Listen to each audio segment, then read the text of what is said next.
예, 개미와 배짱이가 있었습니다. 개미는 부지런히 일하는데 배짱이는 나무 그늘에 앉아서 노래를 부르며 놀았습니다. 가을이 가고 추운 겨울이 왔습니다. 개미는 여름 동안 일해 모아놓은 곡식으로 어려움 없이 겨울을 보내는데 여름 내내 놀았던 배짱이는 먹을 것이 없어서 이리저리 구걸 하러 다녔습니다. 개미 집에 구걸을 하러 갔더니만은 문전박대를 당하고 말았다는 이야기입니다. 이솝 우화에 나오는 이야기입니다. 이 이야기가 요즘에는 바뀌었습니다. 이상기후로 여름에 한 40도가 넘어가는 불볕더위에 쉬지 않고 일을 하던 개미가 과로로 죽고 말았고, 날마다 그늘 아래에서 노래를 부르고 했던 배짱이는 연예 기획사에 발탁이 되어서 K-팝 스타가 되어서 전 세계에 다니고 있다는 이야기로 바뀌었습니다. 재미있게 한번 바꿔봤습니다. 제가 이래 바꿔보니까, 검색을 해보니까 저 말고도 이 이야기를 바꿔놓은 나라들이 있더라고요. 이 이솝 우화에 나오는 개미와 배짱이 이야기가 우리나라 버전하고 프랑스 버전, 미국 버전이 다 다릅니다. 깜짝 놀랐습니다. 프랑스에서는 이 이야기가 어떻게 되어 있느냐 하면은 이제 앞부분은 똑같은데 뒷부분이 다릅니다. 겨울이 오자 개미가 배짱이가 찾아오지도 않았는데 많은 양식을 따로 챙겨가지고 이거 배짱이 집에 갖다 주고 오너라 이래가지고 배짱이 집에 보냈다는 거예요. 그래 배짱이가 그거 먹고 겨울을 잘 보냈다. 프랑스에서는 이렇게 이야기가 되어 있습니다. 왜 그렇게 했는고 하니까 내가 무더운 여름에 땡볕에서 일을 하는데 배짱이가 노래를 불러주니까 얼마나 힘이 나는지, 배짱이가 노래를 불러준 덕에 일을 더 열심히 해서 더 많이 거둬들일 수 있었다. 그래가지고 곡식을 사서 보냈다는 거예요. 이게 프랑스 버전입니다. 미국 버전은 정말 미국답게 또 이 이야기가 각색이 됐습니다. 미국은 또 재밌어요. 이제 나중에 개미가 라이브 카페를 차렸습니다. 라이브 카페를 차렸는데 그 라이브 카페는 가수들이 와가지고 직접 악기를 연주하며 노래를 부르는 카페잖아요. 그래 거기에 이 가수를 불러도 사람들이 별로 반응이 그렇고 저 가수를 불러도 별로 그런데, 그래 예전에 내가 밭에서 일할 때 그 배짱이가 노래 부르는 거 보니까 배짱이는 타고난 가수더라. 그 배짱이를 초청해 봐야 되겠다. 이래가지고 배짱이를 라이브 카페에 초대 가수를 초청했더니만은 사람들이 막 인산일에 몰려들기를 시작하는데 얼마나 장사가 잘 되는지, 그래가지고 둘이가 동업을 해가지고 큰 성공을 거두었다. 이게 미국판 개미와 배짱이 이야기입니다. 재밌죠? 예, 재밌으라고 했습니다.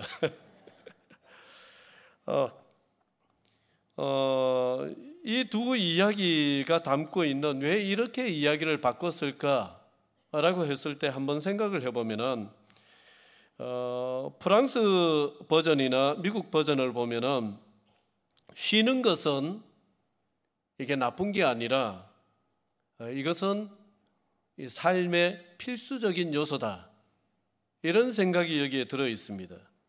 그리고 노는 것은 낭비가 아니라 인생을 효율적이고 성공적으로 살 수 있는 지혜가 될 수 있다는 생각이 여기에 들어 있는 것이죠. 우리 인생에 찾아오는 달갑지 않은 불청객 중에 하나가 탈진입니다. 영어로는 번아웃입니다.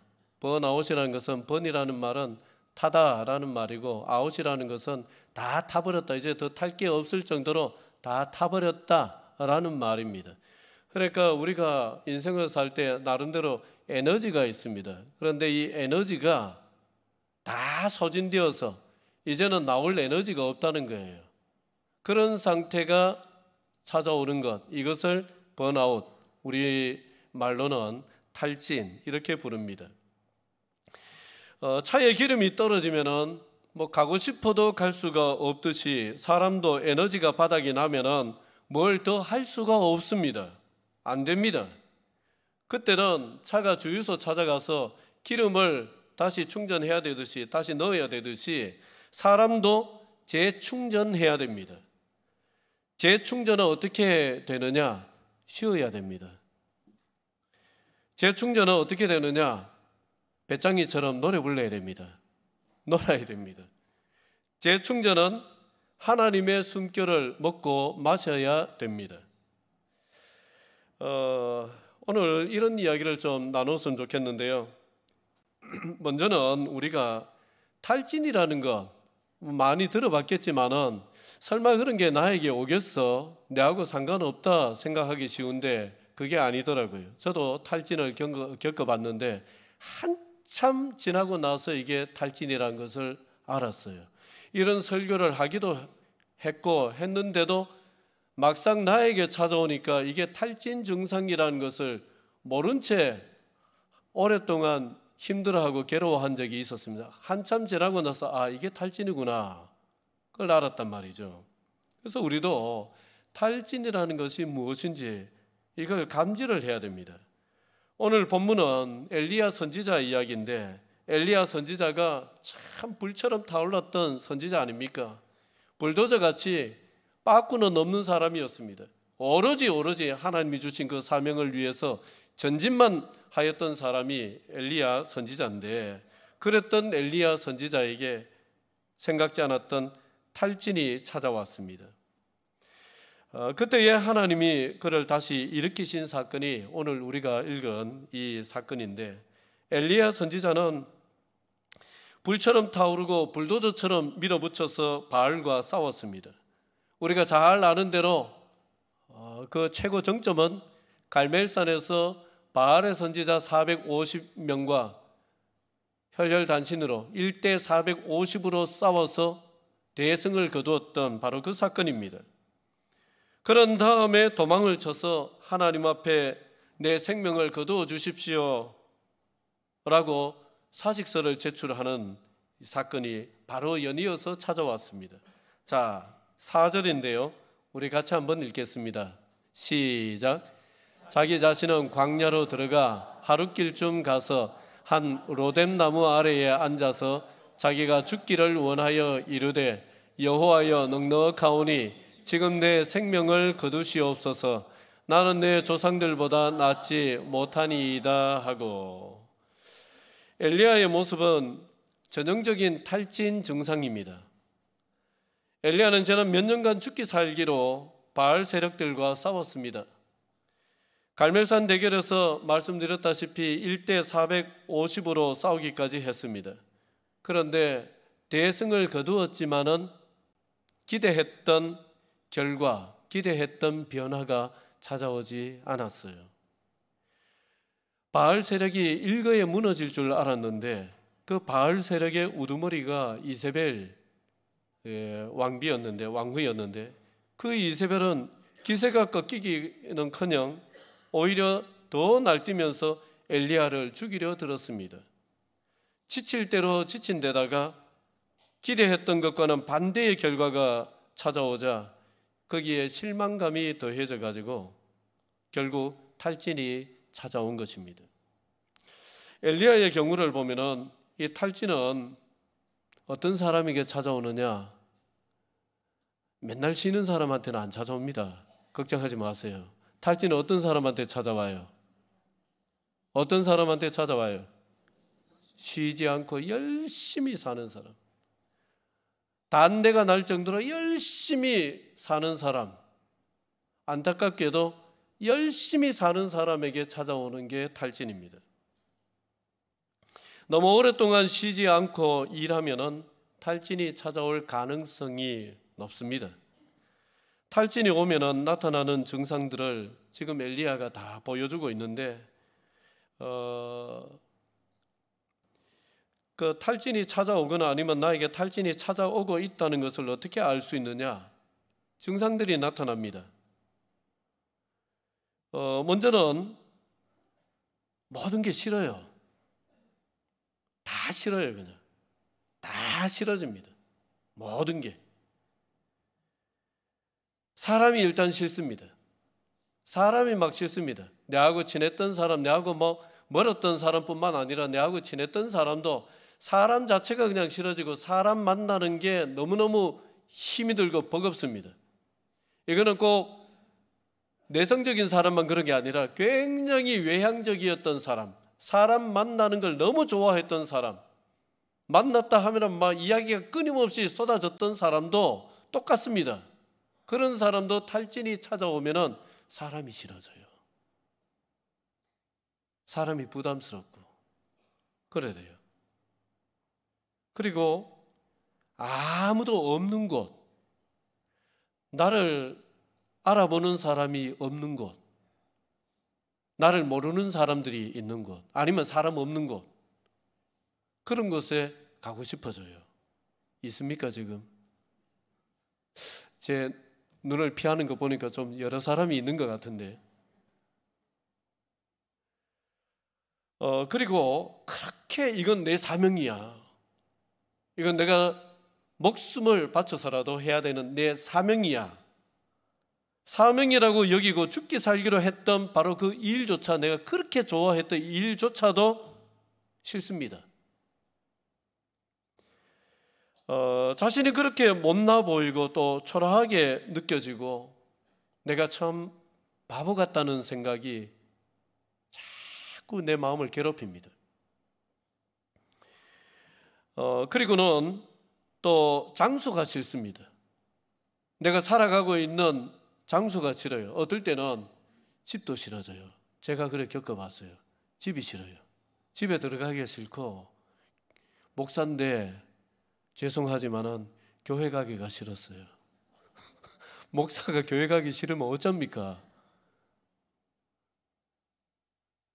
목사인데도 탈진이 찾아오니까 교회 가기가 싫더라고요. 교회 막 쳐다보기도 싫었어요. 내가 생활에 오던 이 공간 자체가 모든 것이 다 스트레스 공간이에요. 그래서 이 장소 자체가 싫은 거예요. 막 떠나고 싶은 거예요. 엘리야가 지금 이러고 있어요. 자기는 조상들보다 낫지 못하다고 하나님 앞에 나는 이제 더 이상 못하겠습니다, 하기 싫습니다, 이러고 있습니다. 여러분, 이 비슷한 증상이 내한테 있다면은 지금 내가 어디에 들어와 있는 거예요? 뭐가 나한테 찾아온 거예요? 탈진이 찾아온 겁니다. 알아차려야 됩니다. 뭐 이러다 말겠지 하시면 안 되고요. 알아차려야 돼요. 참는다고 되는 게 아닙니다. 하나님의 사인이에요. 너 지금 너무 심하게 혹사했으니까 조금 벗어나야 된다, 이런 하나님의 사인입니다. 이 첫 번째는 알아차려야 되는 것이고요. 그 다음에 두 번째는 쉬어야 됩니다. 어렵지 않습니다. 너무 간단한 이야기입니다. 쉬어야 합니다. 지금 엘리야가 탈진이 와서 못하겠다면서 하나님 앞에 사실상 사임을 하고 있는 거예요.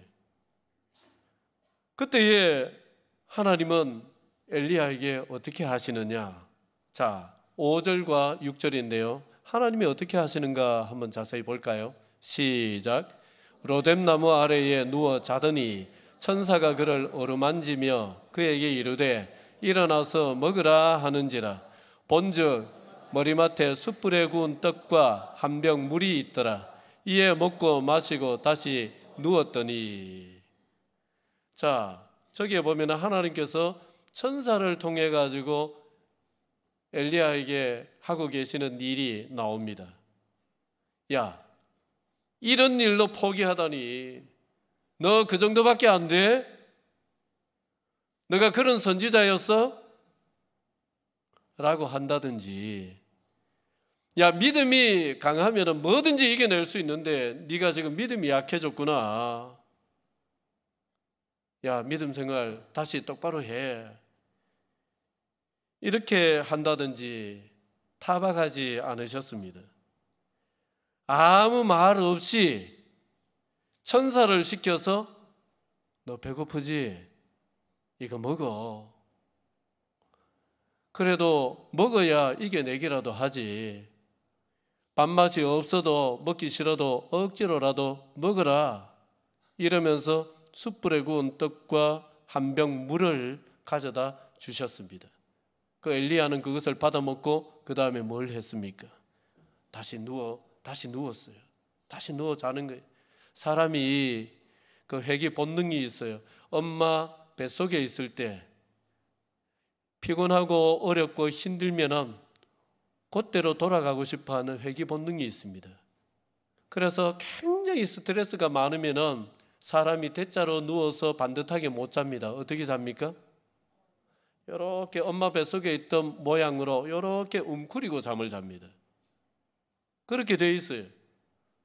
지금 아무것도 하나님도 상대하기 싫고 다 상대하기 싫은 거예요. 엘리야는 받아 먹고는 다시 자는 겁니다. 근데 하나님이 야, 내가 줬으면 받아 먹었으면 잘 먹었습니다, 맛있습니다, 인사도 없냐?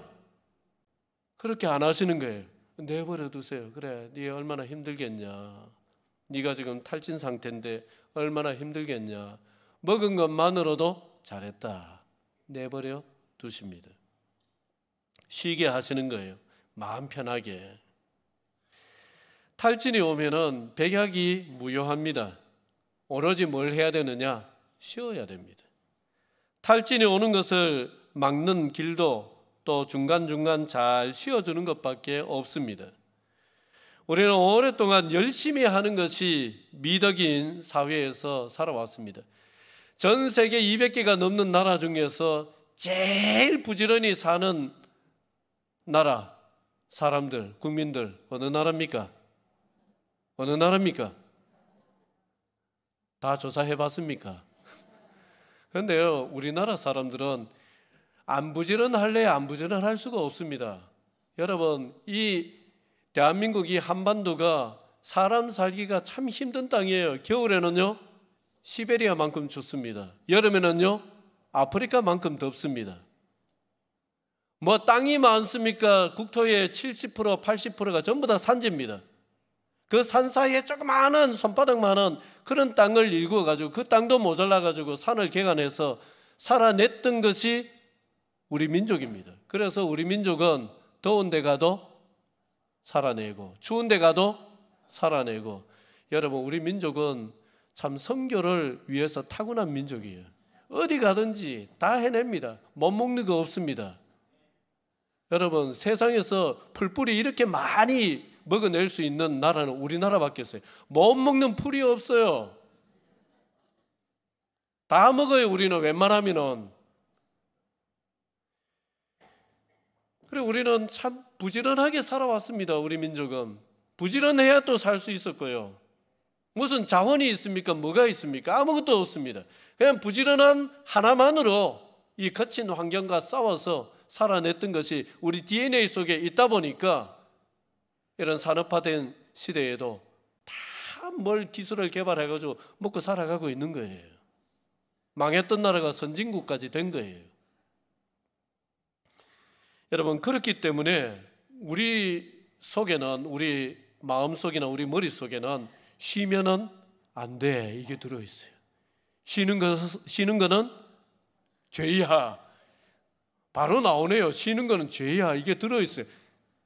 세상이 바뀌었는데도 이게 오랫동안 우리 DNA 속에 내려오는 게 이게 좀처럼 잘 바뀌질 않습니다. 그래서 쉬는 것은 왠지 꺼름직하고, 야, 니 좀 쉬었다 해. 다른 사람 보고는 그래도 내가 쉬는 것은 용납이 안 돼요. 굉장히 불편해요, 마음이. 그런데 여러분, 성경을 보면은 하나님께서 우리 인간, 인류에게 주신 최고의 선물 중에 하나가 뭐냐? 안식일이에요. 쉬는 거예요. 초창기 우리나라 선교의 역사의 초창기에 어떤 일이 있었냐면, 교회 가면 사람들이 막 동네 사람들이 뭐라 했어요? 욕하고 비난하고. 비난한 이유 중에 하나가 저 일하기 싫어서 교회 간다 그랬어요. 왜 그랬을까요? 주일날 일 안 하니까, 교회 가면은 주일날 일하면 안 된다 이래 가르치니까 저거 일하기 싫어가지고 교회 간다 이렇게 비난했던 그런 역사가 있어요. 그러니까 이 기독교가 들어가는 모든 세상 곳곳에 안식이 선물로 주어졌습니다. 우리 민족도 마찬가지입니다. 기독교가 들어옴으로써 인간의 삶에 안식이 주어졌어요. 그러니까 안식은 하나님이 우리 인류에게 주신, 우리 민족에게도 주신 크나큰 선물입니다. 나도 쉬었으니 너희도 쉬어라. 그게 안식일입니다. 이름만 되면은 누구나 알만한 우리나라의 대표적인 그 교회를 개척하신 목사님의 그 초창기의 이야기입니다. 이분이 교회를 개척해서 제자 훈련에 목숨을 걸었습니다. 전도를 해서 사람이 좀 모이면은 또 제자 훈련반 한 반을 만들어 가지고 또 양육을 하고 또 한 반 만들어서 양육하고 이렇게 하는데, 저도 지금 두 반을 하지만은 두 반 하는 것도요, 일주일에 두 반을 하는 것도 이게 굉장히 버겁습니다. 근데 이 목사님이 초창기에 일주일에 그 하루도 빠짐없이 오전반, 저녁반 막 이렇게 만들어 가지고 계속 하는 거예요. 그렇게 9년을 쉬지도 않고 안식년이나 뭐 이런 것도 없이 9년을 줄기차게 했습니다. 어떻게 됐을까요? 병원에 실려갔어요. 병원에 실려갔어요. 아무것도 못해요. 몸에 이상이 찾아와서 아무것도 못해요. 모든 게 싫어졌어요.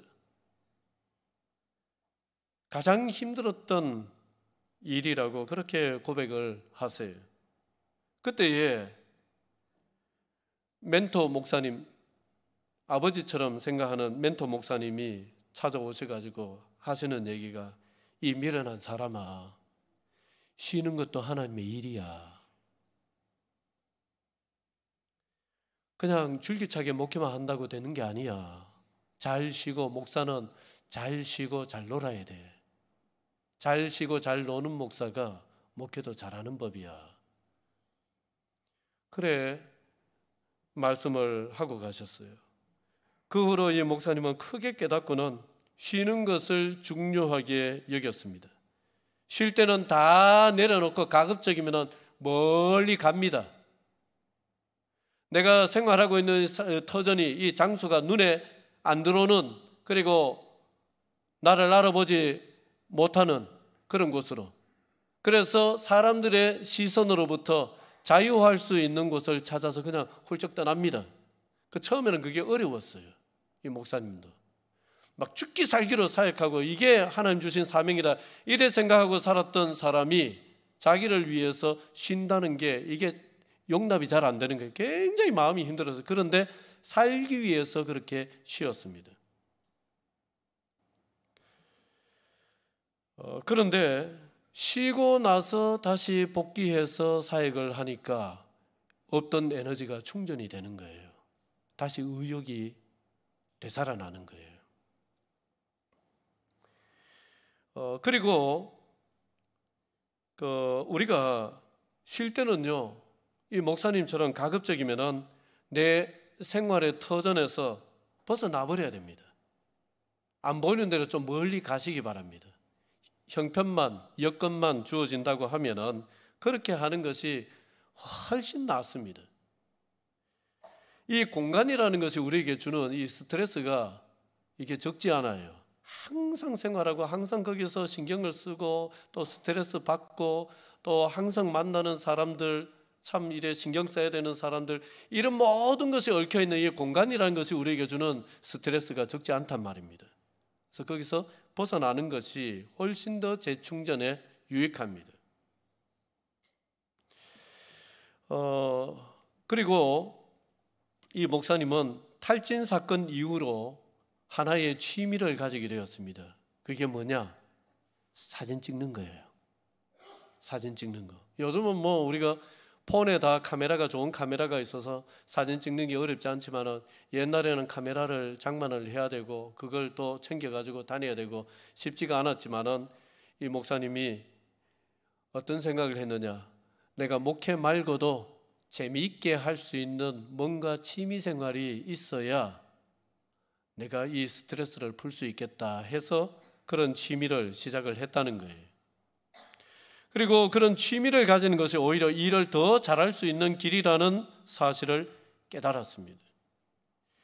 네덜란드의 철학자 요한 하이징거라는 사람이 어떤 말을 했느냐 하면은 인간은 노는 존재다, 이런 말을 했어요.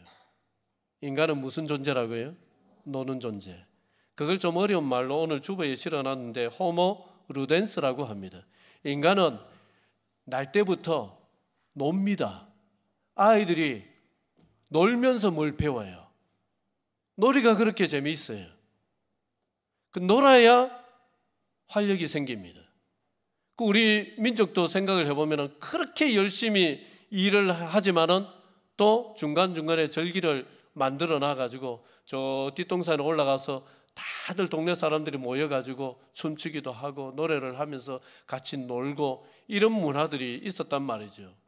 심지어는 일을 하면서도 그냥 말 없이 합니까? 뭘 부르면서 합니까? 그걸 뭐라고 부릅니까? 노동요라고 부르잖아요.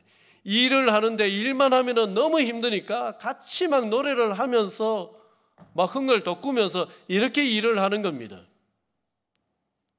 그 왜냐? 하나님이 우리 인간을 그렇게 만들어 놓으셨기 때문에 뭔가 흥이 나는 요소가 있어야 힘이 나고 일을 더 잘 해낼 수 있기 때문에 그렇습니다. 여러분, 우리나라가 살기가 괜찮아지면서 사람들이 다양한 취미 생활을 합니다. 그리고 해야 됩니다. 이제는 그것을 게으름이라고 보면 절대 안 됩니다. 에너지를 재충전하기 위한 또 다른 일이라고 봐줘야 됩니다. 생각을 해줘야 됩니다. 지난주에 교회에서 동아리 모집을 했습니다. 동아리 모집을 했는데 아주 다양한 동아리들이 있더군요. 악기하는 동아리도 있고요, 또 춤추는 댄스 동아리 있는데 모집하는 데 가보니까 아이들이 바글바글거려요. 애들이 춤추는 걸 좋아해서 나도 할래요, 나도 할래요 이렇게 막 모여들더라고요. 그리고 또 재미난 동아리가 있는데 밥을 같이 먹는 한 끼 식사, 이런 동아리가 있어요. 여러분, 지금 도시에 가면은 제일 큰 사회 문제 중에 하나가 밥을 혼자 먹는 거예요. 혼밥이라고 해요. 그걸 혼밥. 1인 가족이 많고, 그러니까 그게 얼마나 외롭습니까?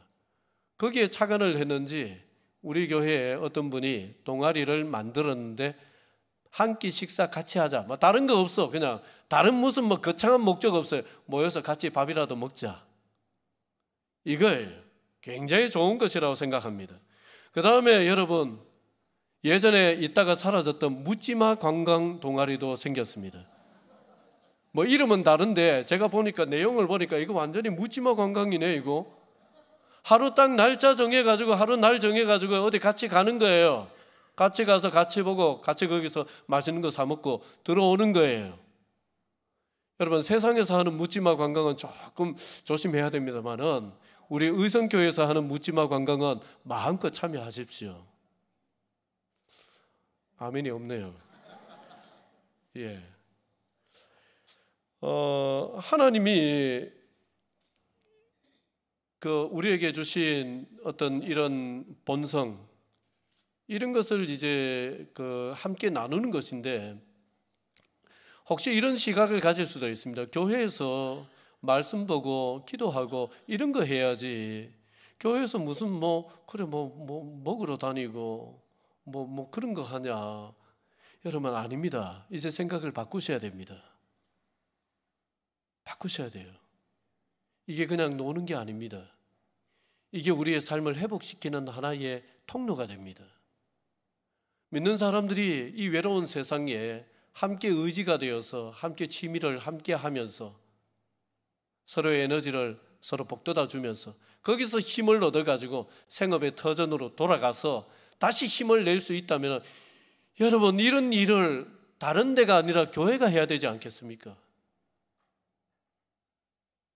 교회가 해야 되지 않겠습니까? 아유, 아직까지. 예, 여러분 동아리 많이 참여하시고요, 열심히 재밌게 하시기 바랍니다. 교회가 재미가 있어야 교회 오지요.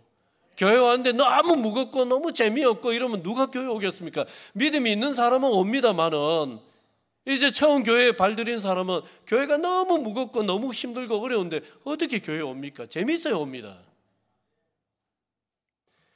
여러분, 하나님은 탈진한 엘리야에게 먹을 것을 주시면서 편히 쉬게 하셨습니다.